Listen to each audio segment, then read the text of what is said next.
David looked up the hill to the house. He couldn't see where Petty pointed. David wanted to look that where actually the Petty is pointing out the smoke. He climbed to the top rail of the fence, the fencing of the garden, for example, fence. So he climbed at the top of the rail of the fencing and shaded his eyes. He saw it then. The smoke, it's coming from the cellar window.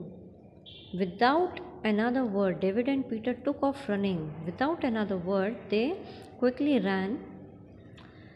When they arrived, the kitchen was already thick with smoke. The kitchen was The kitchen was on fire. Petty plugged down the steps to the cellar. The long piece of hose from the burn. Run, boy, run. That wood in the cellar is on fire. That wood is on fire. David got the hose and Petty screwed one end to the barrel. Stay right here, he said, and vanished into the smoke. David got the hose and Petty screwed one end of the barrel. Stay right here, he said, and vanished into the smoke. And David was not able to see Petty because he was in smoke. It seemed hours to David that he waited. The water in the barrel sank lower and lower. The water in the barrel that David had already filled started getting lower and lower because that water was helping. They were using that water to prevent fire.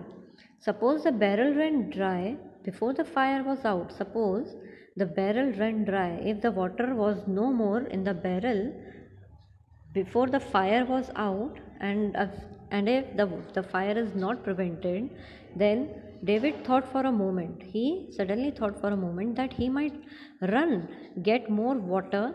But what if Petty needed help? So what he was trying to do, he wanted to go and bring more water to prevent the fire. But suddenly he thought, if in case Petty needs some help in between, then who is going to help him? So David did not dare leave Petty alone. So he did not leave Petty alone there. Finally, Petty came up, dirty, coughing, worn out. Petty came out after preventing the fire. That was closed, David, for a while. That was closed. Means they were in risk. I thought we did lose the house. What they thought? That they may lose the house. All that dirt, all that dry lumber down in the cellar was on fire. Say, boy, Peter looked at him seriously. How is it that the water barrel was so full? All the time I was spraying water, I kept hoping we did have enough water to save the house. There was just exactly enough. I filled it full this morning, David answered. Well, let me tell you then, you saved this house from burning down. Petty shook David's hand in congratulations, and David grinned proudly.